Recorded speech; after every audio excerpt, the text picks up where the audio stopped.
everyone. Welcome to another episode. I have a very special guest with me today, Cindy Stibbard. She is a coach. She helps people who are going through some rough stuff, divorce, loss, starting over. So welcome, Cindy. Thank you. Thanks, Marla. Thanks for having me. Yes. So, I thought this would be a great topic for February, the month of love. And I know that you help people kind of, considering divorce or breaking up. And just tell us, we're going to talk about some tips too, you guys, if you're going through this. And then, Valentine's Day is coming up and all of that. But how did you start in this is what I'm curious, first of all, because it's such a Yeah, specialized thing and I love it and it's so needed. How did you start it? And then I want to get into like who would come to you and why yeah, they would do that. for sure. So I'm a certified relationship and divorce coach. And I got inspired to start it because I went through my own divorce back in 2018 and realized how chaotic and expensive and stressful and long drawn out unnecessarily this kind of process can be. So I had a lot of women. I left my marriage, and I had a lot of women reach out to me during that time, asking me like, "How are you doing it? What are you using? Why did you leave your marriage?" And I realized that so many women were contemplating it too, and I wanted to find a way that I could help them navigate it in a different way because I learned the hard way right out of the gates how expensive it can be if you start to use your lawyer for everything, including an expensive therapist. And that there are so many things that you can do in the process to really cut costs, as well as to keep the ball rolling and without it getting stale and stalled. So, in the first beginning of the process, when I started after I did my certification, I came out of the gates helping people navigate the logistical steps. And what I realized in this time of working with mostly women, and now I work with a lot of men too, about 30% of my practice is men, is there is a huge need for someone to address that really gray area of contemplation, that stage of life where you're unhappy. Maybe you've been in your relationship or marriage for a really long time, and now you're on the fence. You're confused, you're uncertain. Is this the person I'm going to spend the rest of my life with? I don't feel happy. I'm not fulfilled. But the idea of divorce absolutely terrifies me. And I can't even imagine what that would look like. So, what I started to do is work with those people who have been really on the fence to get super clear about where are you at in your relationship? Where does your relationship truly stand? Are there things that can be changed so you can save it? Or has it actually really run its course? Yeah. And let's look at what that means for you. Because so many women, especially, 70% of divorces are actually initiated by women, and women spend a minimum of 2 years just thinking about it. And so there's so much time and energy wasted in these years where women are really on the fence, unhappy. And a lot of times their husbands don't necessarily know to the extent they're unhappy. And sometimes it's the relationship, and sometimes it's not. Sometimes it's other things that's going on in a woman's life, her loss of identity at midlife after she's been a mom. So many things that we can look at in terms of, is your relationship really on the rocks, or what are some things that you can revive back into it to see if it's worth fixing? Because a decision like a divorce is so life-changing that you have to make sure that it really is the right decision for you in the And long you term. said a lot of men come to you now too. Now, are they saying that it's the woman, that their wife that is kind of wants it, or what are they saying, the ones that come to you more? It's interesting because the men are very different. The men, I find men stay in marriages a lot longer than they should, because it's really, they feel guilty. They know they've got to take care of the family. They don't want to hurt anyone. And women tend to leave marriages too quickly because it's very emotional for them. Their needs aren't getting met. But when men come to me, they've typically been in long time marriages that have just really run its course for them. They're not in love anymore. Perhaps some of these men are even in an affair. Women, they come to me in that way too.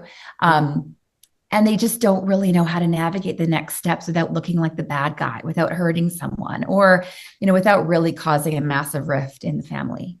And I saw on your website you even have like a program for how to talk to how to tell, for women to tell their husband they want I a do. divorce, So that. I have a mini course called The Talk, and it really is how to guide you through how to have this conversation and what to say, when to say it, how to say it, and especially what not to say, because there are things not to say that will really make a difference. Well, as a matchmaker, a lot of the women that I talk to, it seems like most of them have been say their ex was a narcissist, or that's a Yeah. word that's really, I think, kind of over. We're not really diagnosing people, but those traits, and I think Yes, that you have to be careful.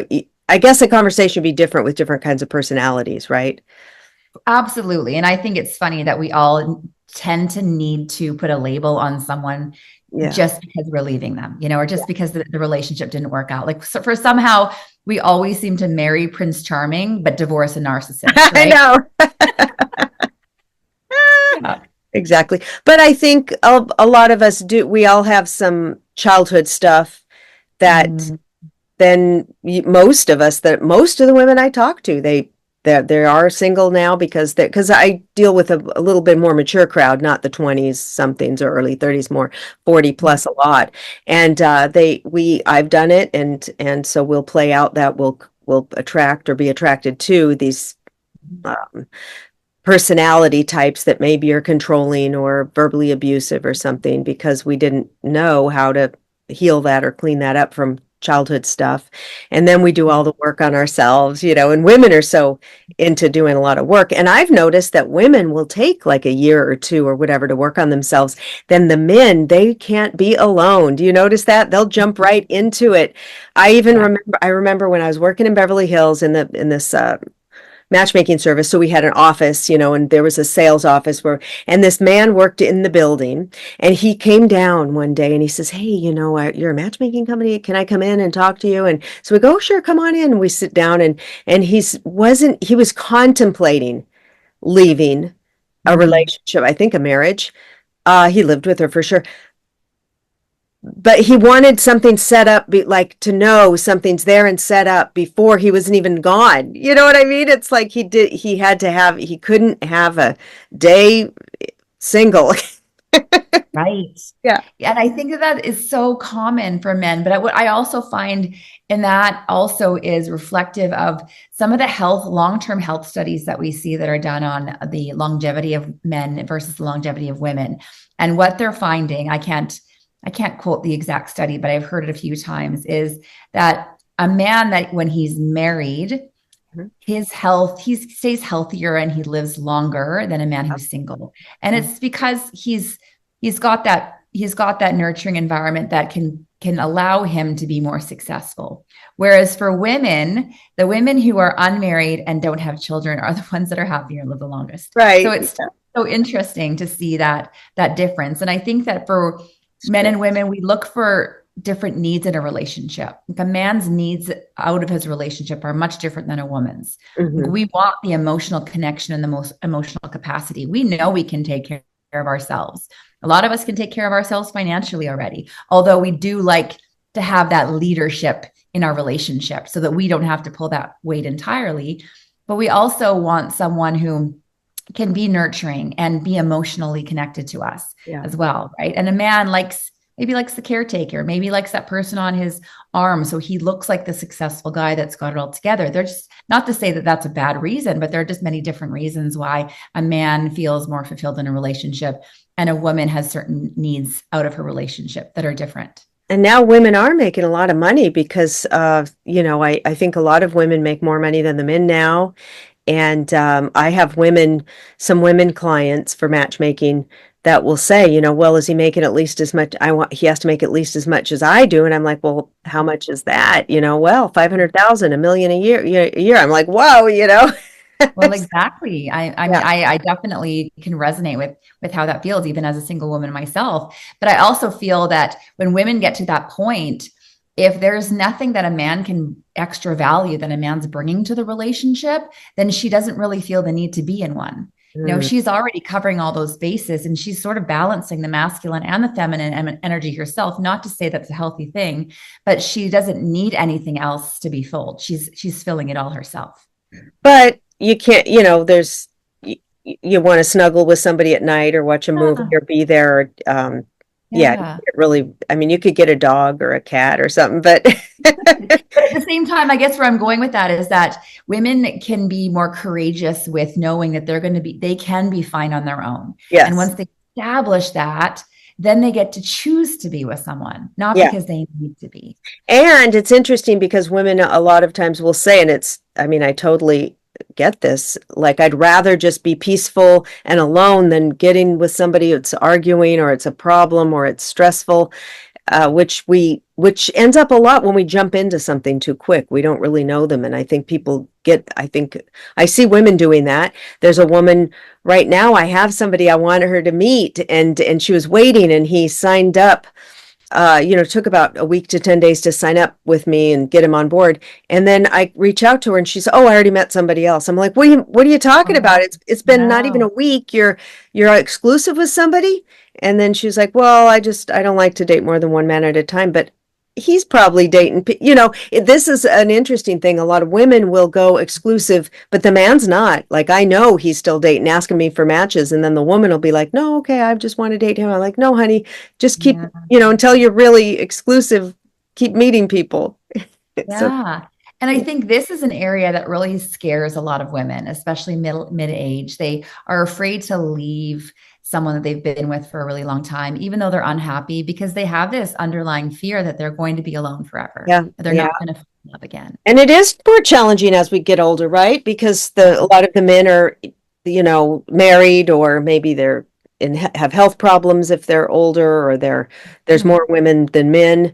In these retirement communities, there's usually more women than men because the men die earlier Right. and then a lot of women, they say, I'd rather be alone because I'm very fit and vibrant, even though I'm 65 or late 60s. And then they don't want it. So a lot of the men I haven't kept themselves up, they say, like healthy. Yeah. Yeah. And Yeah, that's the thing too. I do see that. I see that a lot. I mean, I'm even in that pool myself. It's not as easy, especially at this stage of life, because it's where do you meet people? How do you find people? And it's definitely much more challenging. But I don't think that that piece alone should hold a woman back, especially if she's in an No. unhappy and even potentially toxic relationship where now her health is suffering, now her Yes. mental health is suffering, and they're also not modeling a healthy relationship for their kids. And a lot of people say, well, I'm going to stay for the kids, but what are the kids learning from you? Like Hmm. maybe they're seeing a lot of fighting, a lot of the inability to resolve conflict. Maybe they're seeing a lot of emotional and verbal abuse. Or the other thing is maybe they're seeing nothing. They don't see any fighting. They don't even see any resolution. They don't even see affection. And so the kids don't really know how to learn from these environments and these types of relationships. And so what do? Well, they repeat. They repeat what they see, not what you say, but they'll Right. repeat what you. Yeah. Or women waiting for a man's potential and says, well, Oh, they're not yeah. getting, uh, I hear this too. They're not giving me what I really want, but well, he's got potential. But it's like, what is it now? I say, what is it now? It's the potential. That's a big risk, a low chance that they're really going to change now. Especially if they're middle aged, Yeah. right? Well, I definitely think that there's like a two-edged sword to that. I think that if you can, they have potential and they're actually taking action toward that potential, you can Yeah. sort of see that future vision. Okay, here's the version that he wants to be, and he's actually doing the work to be that. Hmm. Otherwise, a woman sees, oh, you have such great, you do have such great potential, but when they aren't actually doing anything about it, and that's sort of your hope and vision for them one day, they're never going to be that. And you're falling in love with a version of them that actually doesn't exist, which is only going to disappoint you and make you resentful in the long term. And what are you seeing with, I'm hearing like women saying, men aren't making much of an effort. So with the Mhm. distance stuff and now the online and matchmakers, people are meeting people in different states or cities. So they're doing the video chat and stuff. And I know it's a little more challenging, but I'm hearing the women say, well, the guys will say, well, if you're ever in my area, let's Yeah. get together or some instead of like, well, did you have a connection? Do you think let's make something happen? Let's keep in touch. Let's do some more, grab a glass of wine in the evening. Let's talk. Let's get to know each other. But they're just kind of like, well, there'll be another one online or with the matchmaker. And, if you're ever around, so you see Yeah. that too? I do. I do see that a lot. I see that men are very nonchalant Yes. with it. And that frustrates women. I mean, women even reach out to me, DMing me like that they're frustrated with the dating scene, that they don't know what to do. Although I'm not a dating coach, I definitely feel like I'm coaching a lot in the DMs about that. Yeah. And it also is, it's kind of the world that I'm in right now too. But I feel like as a woman, you have to be really upfront and intentional about what it is that you want, and don't let this drag on and on and on if he's not going to take initiative, or to say, hey, I don't want to waste your time and I don't want to waste mine. Like, how into this connection are you? Yeah. Because I think it'd be nice to figure out, do we want to meet for a glass of wine, or are you going to be taking me out for dinner? Right. Right. Yeah. No, I like that. How into this connection are you? Are you just asking, they want the women want the man to pursue and they don't want to maybe ask, but sometimes at some point you've got to say ask because the guys are getting they're less alpha somehow. They're just letting the women, I don't know, it's changed so much. It has changed so much. And I do see that women, especially I think at my age, really are craving the man who shows that masculine energy. The Yes. kind of man that takes initiative. Women want the man to steer the relationship ship, right? Like, he doesn't have to be the sole provider. Like, she can definitely be part of that too. But she wants to be able to relax in her feminine and be the nurturer, like show him that she desires him and appreciates him and values him because he's standing up. He's taking initiative. He has a vision for where this relationship goes, or he's very clear about his intentions here. Like, he's either really interested in Mhm. pursuing something with her, or he isn't. And I think that it's about the woman even being upfront with, am I interested in you? So what are we doing here? Like, how Right. interested are we in this connection? Yes. So you find yourself, you're really more helping people who are thinking about divorce or divorce, but then relationship coaching too, and maybe people need that dating coaching. So it sounds like you might be slipping into that because people are asking for that. They do. And a lot of that too does translate to someone who's in a relationship or marriage right now. Because if you're starting out again, we can often feel like we've got this blank slate of being able to learn how to express our needs so that right out of the gates, we're really clear about what we want, and we want to be able to find the person who's right for us. Mhm. Well, if you're in a relationship right now, you can also practice this. You should also be very clear and intentional with your partner about, these are my needs. These are the ways that I am going to be happy in this relationship. Are you able to meet me there? How are you able to show me that you can meet my needs, and vice versa? Because so many times people get into this unhappy place in the relationship because they're not expressing their needs, or they're not being really clear about their needs. They might say to their partner, well, I don't like it that you work so much. And the partner's like, okay, well, I'm trying to cut back. But they're not realizing that what they really mean is, I miss spending time with you. Yeah. I want to Yeah. be able to have dates with you every weekend. I miss you sitting on the couch with me and holding my hand. I miss the times when we cook dinner. Like, be really specific, because I think that's where we can miss the boat when we are trying to connect with our partner, is we give them such big blanket statements. And if you're a woman and know anything about a man needs to be specific. If you're very vague, he is not going to know what you mean. He's not a mind reader. He's not going to just automatically assume, because of your energy, that or that he's been with you forever, that he should know what you want. He's not going to know what you want unless you tell him. Be Women do direct. tend to think like he should have known or he didn't Yeah. do this and they don't. And I think being clear when you're just getting to know somebody. I think they don't even ask, like, what are we going to share a bank account? Or, how do you feel about this? How do you feel about that? Different things that are important that people just don't even talk about. And then you start getting into these sticky situations. And how are we going to navigate, your ex-wife who's still, calling and you got kids, or just there's a lot of Yeah. things that you want to kind of be careful and know. Yeah. And I think that can also really relate to, I think people jump out of relationships too quickly without really taking a good look at Mhm. what that vision could look like. Yeah. Because we make a decision, especially women, like in the moment, I'm not happy. I don't like this. It's too volatile. I want out. Okay. But what does that out look like for you? Imagine yourself living on your own. What can you afford? Where would that look? Now you've got kids. How do you picture sharing them? What is the long-term vision that you have of this? Because you're not seeing what that is. And is that something that's could be potentially realistic to you? Or is it so unrealistic that you're putting yourself in a really hard position moving forward? So I Yes. think that they just don't, and this is also what I do with my clients is creating that vision. Like, is that the kind of vision that you're ready for right now? And sometimes it's a matter of people saying, oh no, like that is not a life that I want. So I'm going to stay and figure out how am I going to make this work.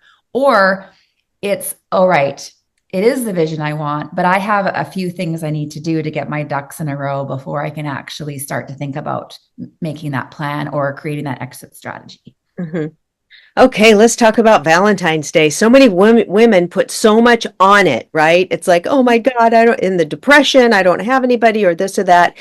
Or if, let's say, you're divorced and this is your first Valentine's Day alone or something. Do you have any tips on how to navigate that? Because we do in our society put, it's kind of a big holiday.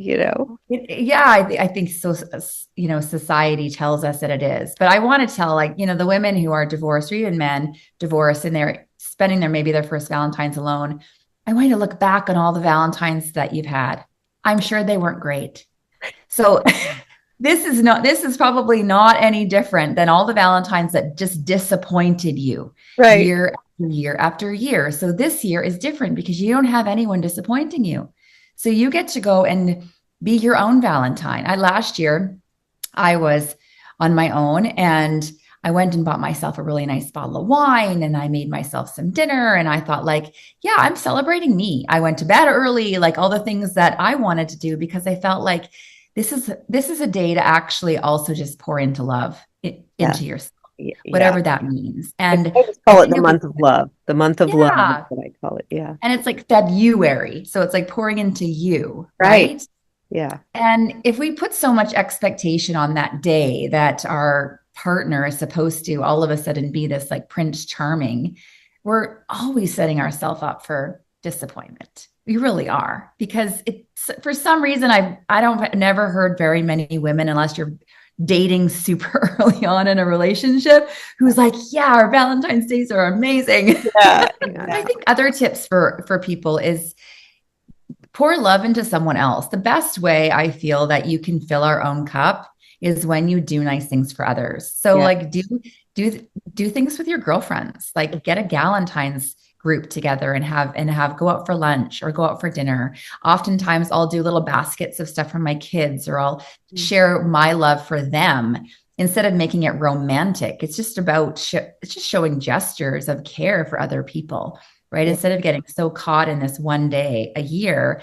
And even when you are in a relationship, I think that sometimes it can be such the scapegoat of I don't have to show this love to my partner in this way every day. I just have to do it one time a year where I get to buy them flowers and chocolates. Well, is that really a special day? Is that really Right. something to celebrate when it should be intentional most of the time? That's true.